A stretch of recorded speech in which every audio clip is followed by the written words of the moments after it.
Hi y'all, Raidwald here. This is my response to Justicar's Taxation and Theft critique, part 1. I'm going to leave his video linked in the low bar for all your viewing pleasure. And, well, take it away, Justicar. Okay, so this one is the very common refrain from libertarians, or some libertarians anyway, that taxation equals theft. This is simply not the case. Whenever you engage in a transaction, you will know ahead of time what it is that you want to buy and what the price of that item is, and in addition to that, whether or not it has a tax duty associated with it. Not all things that you buy have taxes associated with it, by the way. So, knowing that if you engage in that transaction, there will be a price to be paid to include the tax duty, they nevertheless make the decision of their own free will to engage in that transaction. Now, if you can find a libertarian who has someone holding a gun to his head, or a knife to his throat, or a knife to a close family member's throat, saying, if you don't go to the store and buy yourself a new pair of jeans and a nice sweater, I'm going to shank your child or shoot you, then you have a libertarian, or anyone else who this happens to, you have a person who is then being forced to engage in some particular transaction. Okay, I'm glad we can agree on that, because I don't know about you, but I pay a sales tax on every bit of food I ever have to buy. And so, yeah, there might not be a gun literally to my head saying you have to buy food.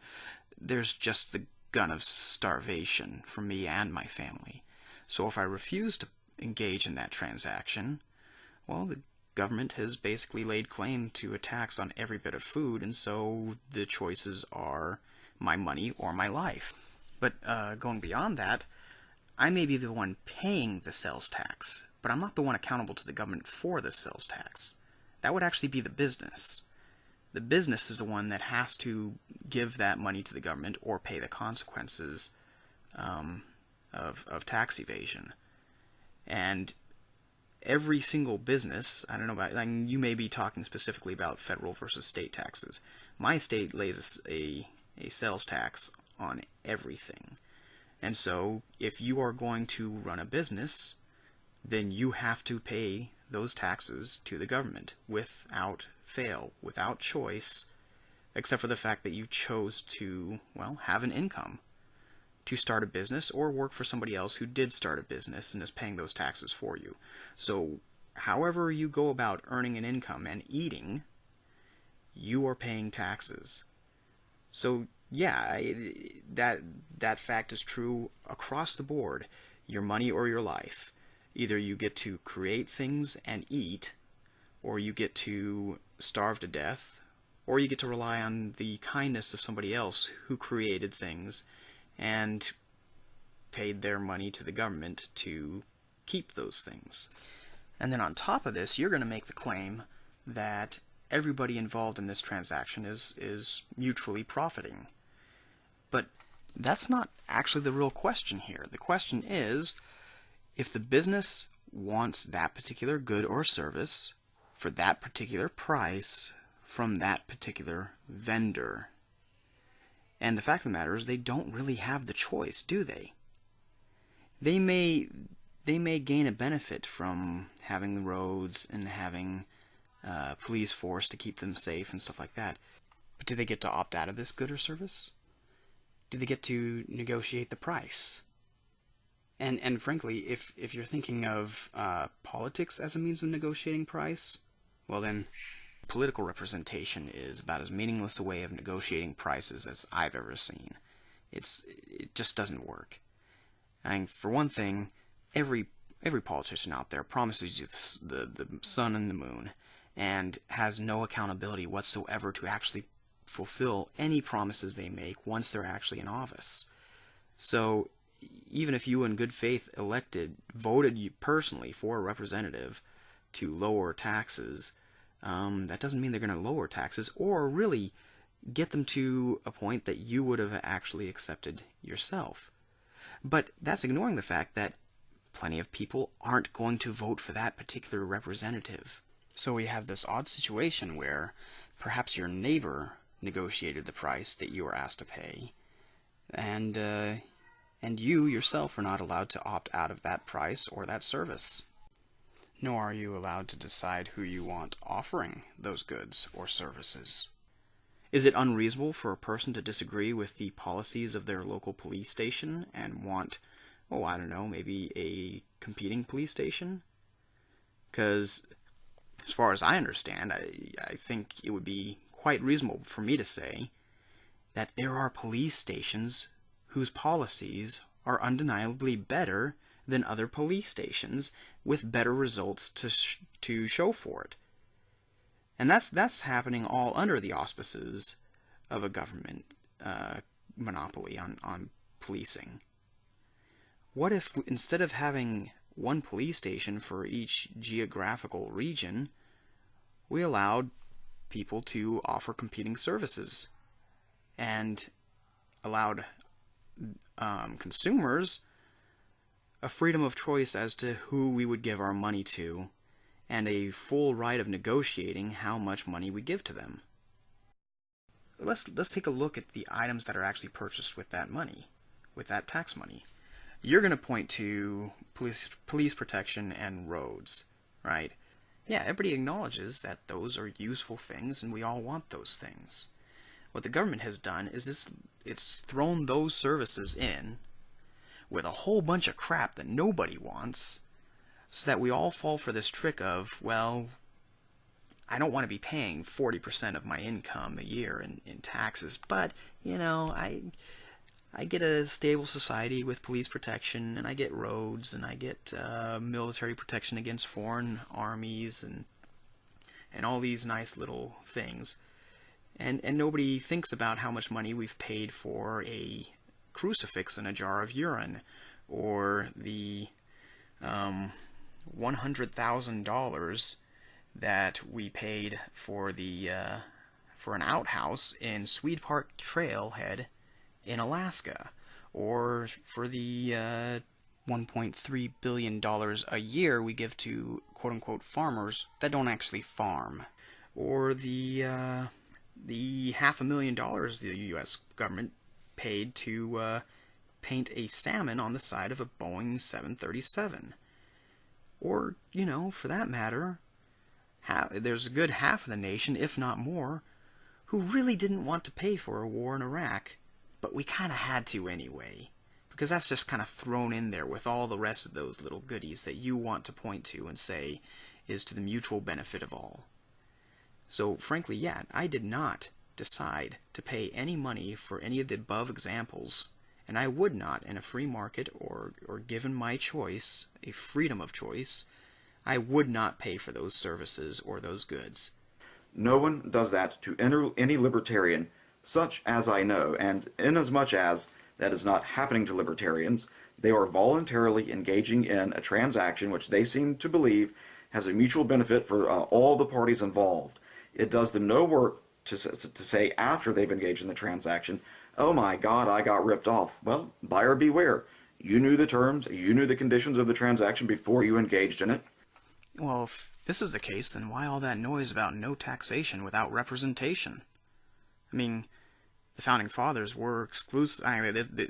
They were complaining about sales taxes, which are the example that you yourself brought up, ignoring, of course, what many libertarians will refer to as the inflation tax, where our money is just inflated away from us, or income taxes, or any other number of ways that the government ferrets our money out from under us.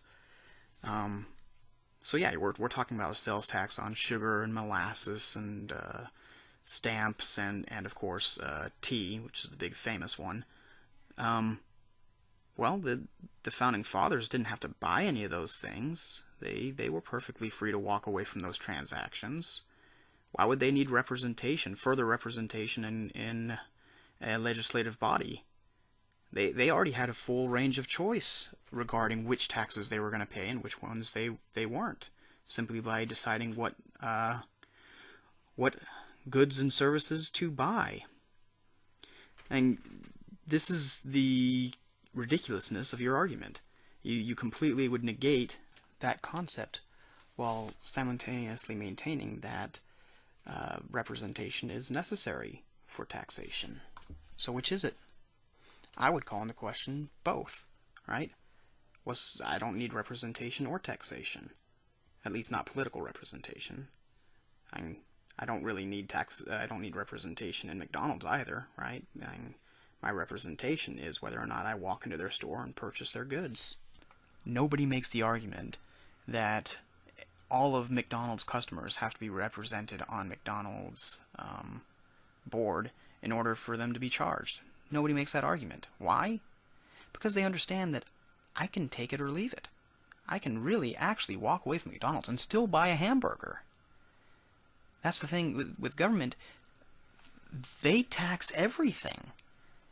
If I legitimately don't want to be taxed, then I have to not just go with a competing offer somewhere else.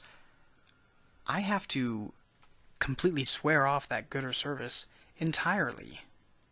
And to borrow another famous phrase from early American history, let's look at the case of McCulloch versus Maryland, where John Marshall introduced the phrase, "The power to tax involves the power to destroy."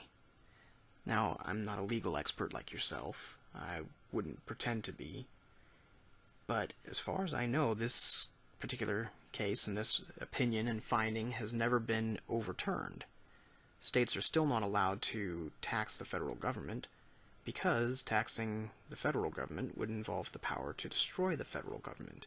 And I guess that would probably mean that the federal government wanted to be destroyed because, they don't really have to pay the taxes. They're so voluntary, as you're pointing out here. But until and unless you can show me when and where this case was, this opinion was overturned, then it's the official position of the United States Supreme Court that the power to tax involves the power to destroy, and that is perfectly legitimate for governments to tax citizens.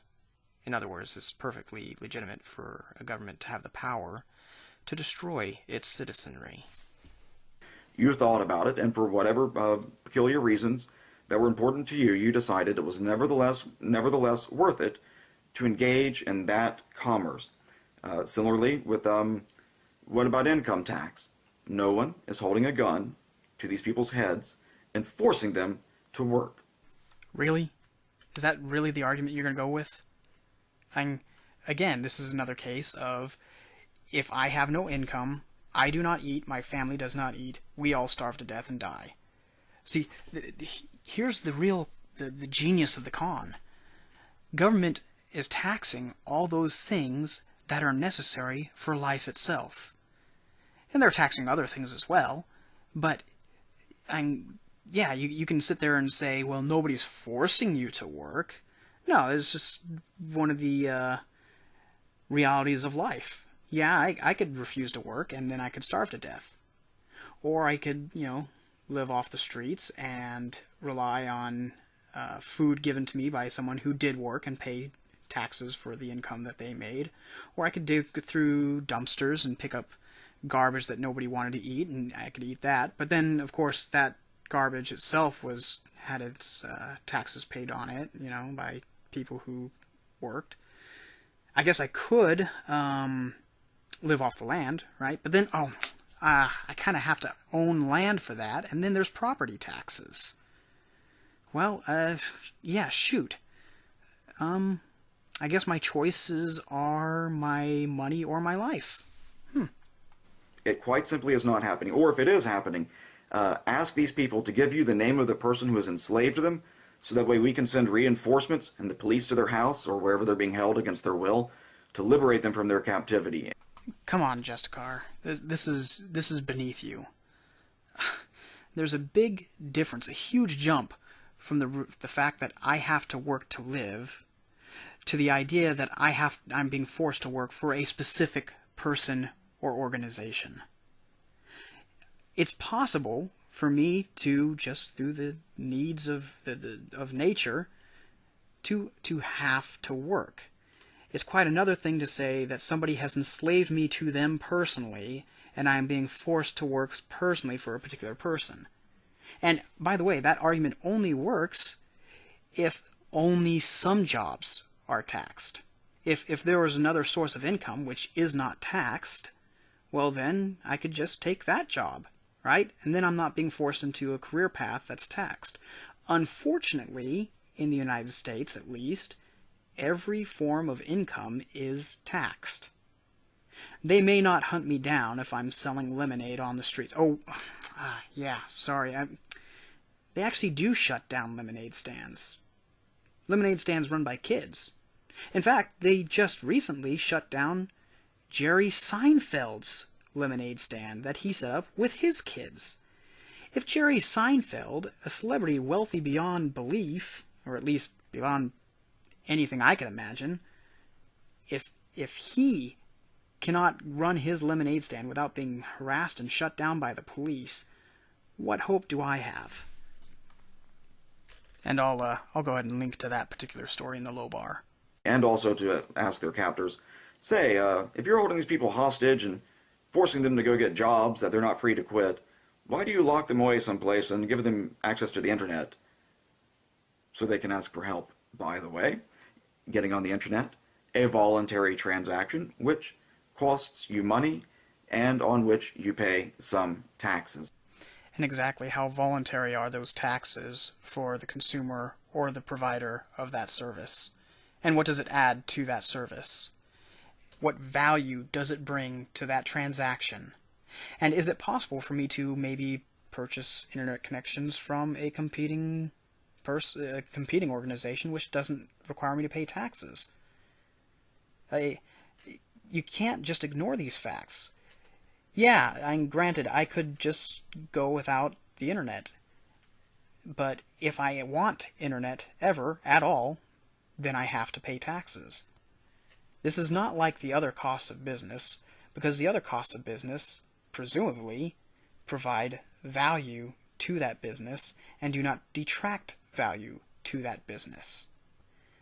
Now, again, this is just the genius of the government's little con here, that they provide roads and public education and police and military and all these things that, again, in a free market would exist, and nobody out there is arguing against such services. But what they also throw in there is, well, a trust fund for bureaucrats. They basically take care of their own, and a little bit of money makes it out into services we want, but there's no real accountability to it, very little accountability to it, and that accountability does not come directly to us as the consumers. It goes through all these watered down, weird little systems where I have to go and elect a person that's supposedly going to represent me, despite the fact that they don't know my name, whether or not I voted for them, or what any of my positions are on anything. And they're going to go and rein in these bureaucracies that will, frankly, outlast them, that are filled with people who were not elected and will never have to worry about elections or being fired. And yeah, if there's a complete crap storm under their watch, they may have to go into early retirement, but that's about all they'll ever have to worry about. If you don't like the terms and conditions of the contract, don't sign the contract. Whoa, whoa, whoa, whoa, whoa, whoa, whoa. What contract? You haven't mentioned a contract once. You haven't provided any evidence of a contract existing. Yeah, I know those are the whole philosophy of a social contract, but you can't assume a contract onto other people whether or not they agreed to it. And here you are at the very end of your video throwing in this term contract without once ever making an argument as to how I've entered into a contract. When was the exact moment that I entered into this social contract? Please provide your evidence. This is a positive claim that you are making. You have a burden of proof, sir. You do not get to enter into a voluntary contract and then, at the end of the day, say, you know what? That contract I voluntarily consented to, now that I've thought about it, had some terms in it, had some clauses in it that I don't particularly like. I'm just going to point out here that if we're going to have an implied contract between me and the government, Why not an implied contract between me and a burglar who breaks into my house and steals my stuff at the threat of violence against me or my family? Right? That contract also has terms and conditions, your money or your life, and I agreed to those conditions. I gave my money in exchange to keep my life and the life of my family safe, so I can't afterwards just decide that I've been ripped off, right? I can't backtrack on this contract, this implied contract that I entered into with that burglar. I'm going to opt out now. No, you must opt out before you sign the dotted line. Could you please point to my name on this dotted line? I just don't remember just signing that contract. I don't remember doing it. And I'm sure this is where you will try to argue that the contract was either oral or implied. But you still haven't provided any evidence that I've orally agreed to a contract or implied consent to one. If you don't do that, then, like an adult, having evaluated the situation, you must bear the consequences of the decision that you made. Now, of course, they'll whine. Well, it's not like I can avoid doing this or doing that. You can avoid these things. It might be difficult, but like all other things in life, every decision you make has some particular consequences that come with it. Some will be good, some will be bad, but nevertheless, the consequences are whatever they are. Yet again, this is true of every situation that all of us would agree is theft. There are consequences to my choices. I can choose my money or my life. If I withhold my money, then I will have to fight for my life, and I may well lose it. And that's just a consequence of my choices. That doesn't make it morally right for someone to force that decision on me. In addition to this, when the consequences to any particular action or inaction are that someone else will violate my rights to life or liberty, then I think we can all agree that there is coercion afoot. And, frankly, coercion is okay if somebody's attacking you, right? If a man is coming at you with a gun or a knife, you are perfectly fine and free to coerce him to end his attack. Nobody's going to blame you for doing that. But when the coercion takes place in order to get my property away from me, well, that could just be a definition of theft, right? The exchange of property facilitated through coercion or fraud. And so long as you know the consequences, you're put on notice of the consequences, before you go ahead with that action, you have no room to complain that the consequences you knew were going to happen did in fact happen. The existence of consequences to my actions or inaction, and even my being put on notice of those consequences prior to my actions, do not change whether or not a theft is a theft. Nor does it refute the argument that taxation is theft. Both taxation and theft, whether or not the two are equal or equivalent in any way, both of them have consequences to my actions or inactions, and I can be informed of both of the consequences in both those situations prior to my taking action.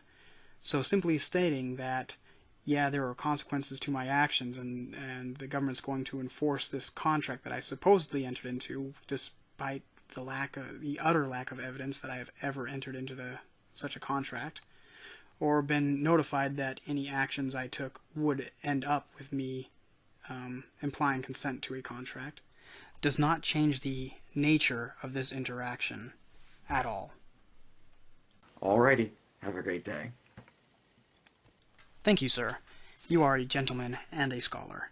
I hope you have a great day as well. Alright everyone, thanks for watching. If you liked the video, please rate it, leave your comments below, and if you really liked it, please consider supporting me through donations. Thank you.